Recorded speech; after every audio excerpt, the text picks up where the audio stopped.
sobat-sobat anak rantau di Jerman, ketemu lagi sama kita nih, ketemu lagi sama saya Novi. Kali ini kita sedang berada di salah satu tempat spesial di Braunschweig, namanya Bandung Brücke atau Jembatan Bandung yang beberapa tahun yang lalu diresmikan sama pemerintah Braunschweig sini. Dan hari ini cuaca juga agak nyaman nih, udah agak hangat. Ini udah musim semi di Jerman. Dan kali ini kita ada teman lagi nih yang kebetulan baru fresh datang ke sini. Namanya Widari. Apa yang dia lakukan, gimana dia bisa sampai ke Jerman. Yuk langsung aja kita ngobrol-ngobrol sama dia. Halo Widari, Halo. apa kabar? Good. Ya, baik. Ya. Coba deh ceritain, boleh tahu nggak Widari kalau boleh tahu umurnya berapa, di Indonesia datang dari mana? Oke. Nama aku Widari, nama panjangnya Niputu Widari Pratnyani. Oh, ketawa nih sobat-sobat, berarti dari mana datangnya? Dari Bali. Oke. Iya, ada Niputunya. Genau. Oke, umur 24 tahun. Oke. Terus apa lagi nih? Terus Widari datang ke Jerman sebagai apa? Mahasiswa, sebagai au pair, sebagai Ausbildung, sebagai au pair. Oke. Ceritain gimana tuh ceritanya bisa akhirnya datang ke Jerman dengan program au pair ini. Oke, mau cerita sedikit. Sebelumnya itu maunya Ausbildung. Ausbildung, jadi udah ikut Dutch course di Kuta, di Bali. Itu sekitar 4 bulan.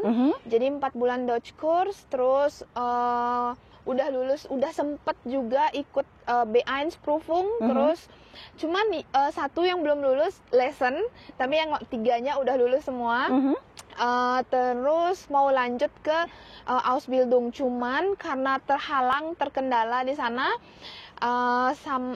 dengan yang namanya ya waktu, kalau dibilang biar cepet lah berangkat ke Jerman. Ya udah mau coba-coba lihat di situs, di website, itu ketemu ada yang namanya au pair. Ya udah coba buat websitenya itu di Au Pair World. Nah iseng-iseng di sana juga cuman daftar, terus buat tentang diri sendiri, perkenalan semuanya. Nah terus cantumin foto juga, video sama anak-anak, ya seseru itu pokoknya. Nah terus di sana juga tiba-tiba ya ada keluarga yang ngerespon, waktu itu sekitar 4 keluarga. Udah itu mereka ngajain buat video call. Ya, jadi 4 keluarganya. Ya, genau. Ya, jadi cuman di hari yang berbeda. Ya. Jadi waktu itu ada di München, Baden-Württemberg, terus Braunschweig sama Frankfurt. Semua di Jerman. Genau.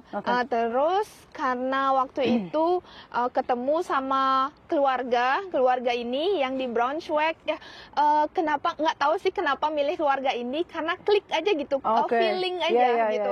Jadi mereka juga welcome, terus dari kita ngobrol juga nyaman, nyambung banget sama mereka. Ya udah putusin buat milih keluarga ini kayak gitu.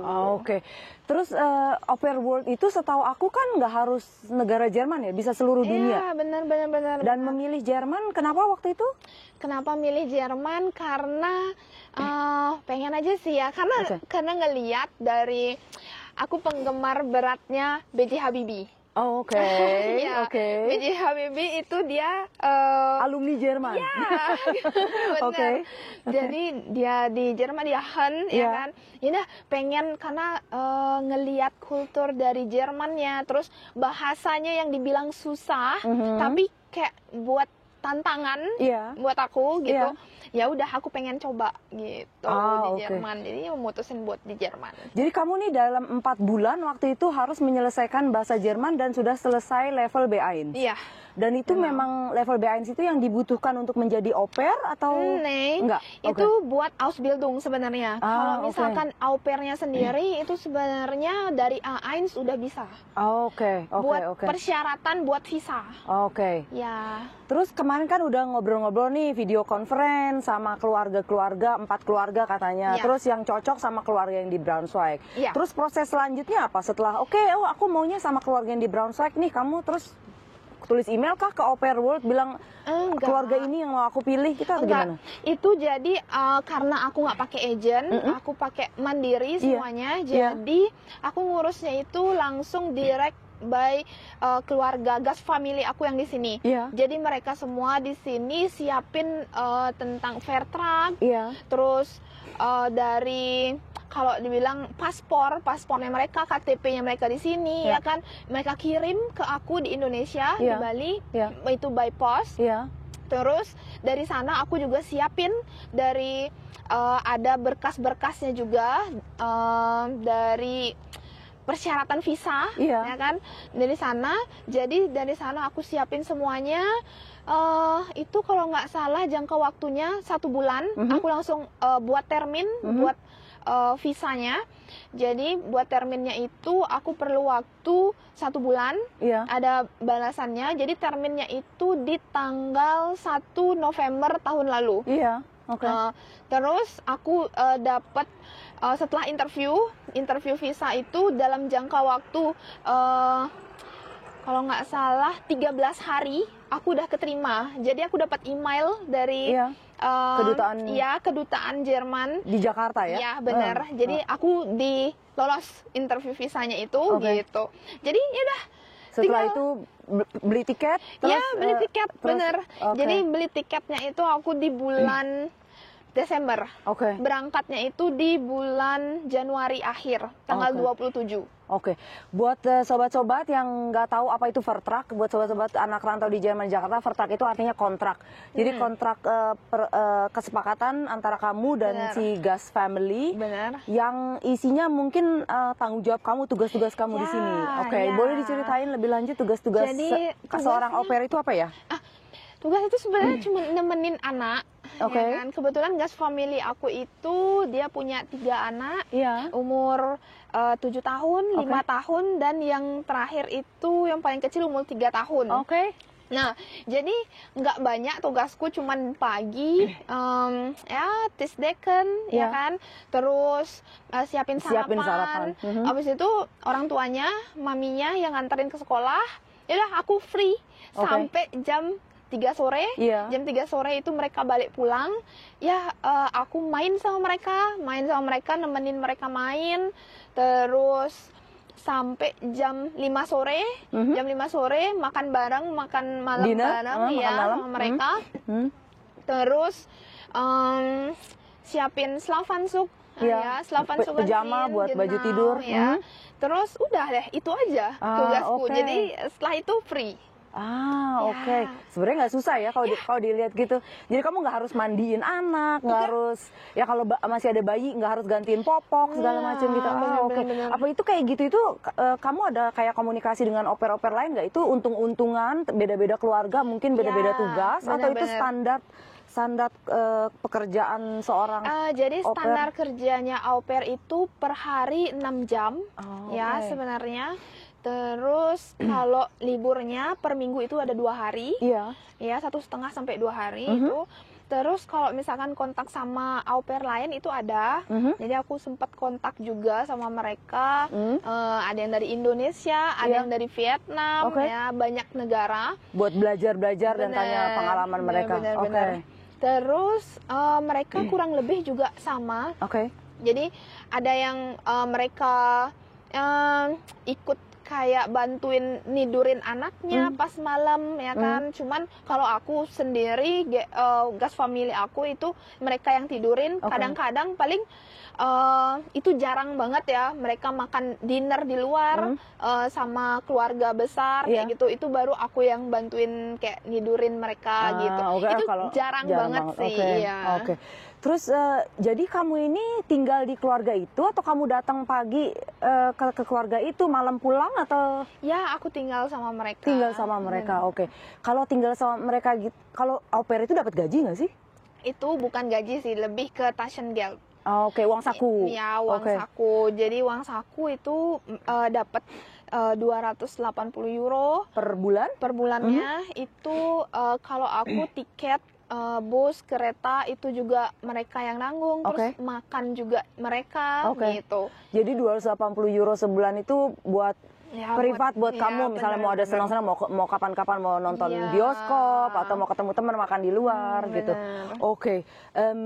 Atau kebutuhan pribadi, misalnya kamu mau beli baju baru atau apa gitu. Oke. Enak juga ya sebenarnya ya. Dan itu 280 euro itu memang tarif yang ditetapkan sama au pair, atau tiap keluarga juga bisa menentukan, aku mau ngasih au pair aku 500 euro sebulan karena tugasnya mungkin lebih banyak dan lebih dari 6 jam misalnya, itu bisa nggak sih? Itu persyaratan dari kedutaan ya, kedutaan dari Indonesia itu minimal 280 euro. Terus kalau misalkan dari pihak keluarga ternyata mau ngasih lebih, itu egal. Itu terserah masing-masing keluarga. Benar-benar. Tadi kamu bilang kalau anak-anak udah dianterin ke TK atau ke sekolah sampai jam 3 sampai mereka pulang, kamu free. Boleh diceritain nggak apa yang kegiatan kamu apa tuh kalau free gitu? Belajar atau Dutch course. Kamu di sini belajar bahasa Jerman juga. Untuk supaya B2, C1.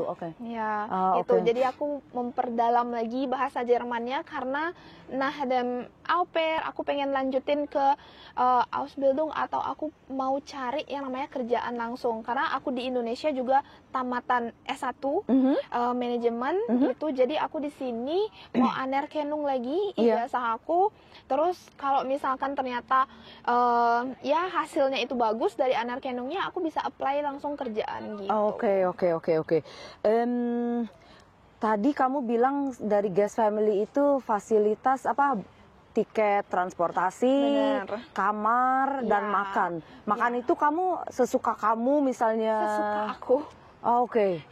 Nggak harus sama mereka misalnya aku. Jadi kamu punya akses bebas ke dapur gitu misalnya aku mau itu.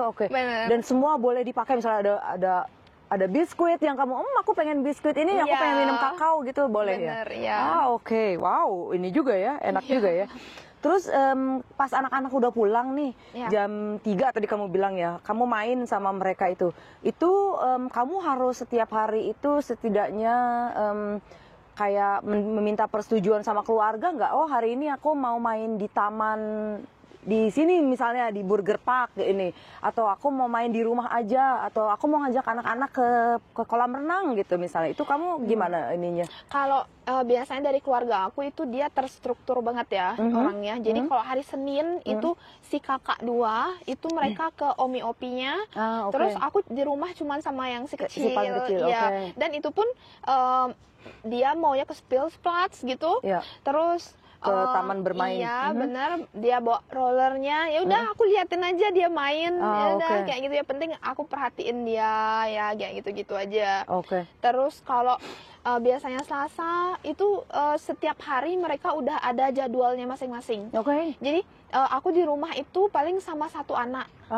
Ya, yang aku awasin itu cuma satu orang gitu. Kecuali di hari Jumat itu semuanya di rumah.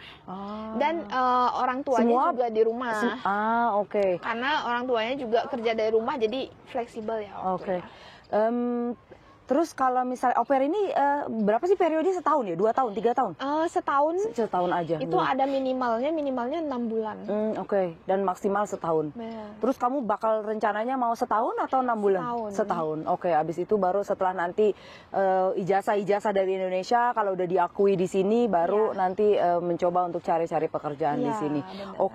Terus sekarang nih, kamu udah berapa lama? Udah 4 minggu ya di sini? Ya. Suka dukanya 4 minggu di Jerman. Ini pertama kali ke Jerman atau sebelumnya udah pernah ke Jerman? Pertama kali. Sebelumnya pernah ke luar negeri tapi bukan ke Jerman. Nah, kalau suka duka itu lebih ke cuaca. Yang pasti ya, karena kakak tahu sendiri di Bali itu panas banget ya kan. Bisa selalu pakai celana pendek ya? Iya, bener. Tiba-tiba di sini yang minus. Pas pertama aku kesini itu suhunya 0 derajat Celcius. Itu dingin banget sih sebenarnya. Menurutku ya kan, yang sebelumnya panas-panas saja. Terus itu yang pertama cuaca, terus bahasa tentunya. Terus aku sampai di Jerman itu aku dibantuin juga sama GF ku itu buat urus yang namanya Meldebestetigung karena visa aku itu udah berlakunya udah 1 tahun, jadi lebih gampang, nggak perlu yang namanya perpanjang lagi. Ya, Meldebestetigung itu artinya adalah surat pendaftaran bahwa kamu sudah ada di Jerman gitu. Kayak semacam di apa sih namanya kalau di Indonesia itu kayak seperti KTP seperti itu. Nah, kalau tahu tanda penduduk lah ya buat kamu bahwa kamu itu di sini udah secara legal terakui bahwa di sini. Oke. So nanti rencana ke depan Ausbildung mau di bidang apa, Widari? Aku mau ambil itu di gastronomi. Oke. Gastronomi. Oke, udah mulai cari-cari info. Iya. Oke, kalau gitu terima kasih buat waktunya, terima kasih buat info-infonya. Semoga teman-teman di anak rantau dimanapun kalian berada bisa mendapat info-info dari Widari, mendapat semacam pencerahan lah ya, sedikit pencerahan. Mungkin ada yang terinspirasi. Aku juga mungkin mau pengen ke Jerman buat pertama coba-coba untuk jadi au pair dulu. Oke, so tolong ya jangan lupa nanti subscribe di YouTube di Anak Rantau di Jerman supaya kita semua makin maju, dan follow sosial media kita, channel-channel sosial media kita di TikTok, Instagram, semua dicek juga. Dan kalau ada pertanyaan-pertanyaan yang misalnya kalian pengen tahu tentang bagaimana kehidupan di Jerman atau topik-topik tertentu yang supaya kita pengen nanti interview seseorang, silahkan ditulis aja di komentar. Oke, sampai ketemu lagi ya, bye.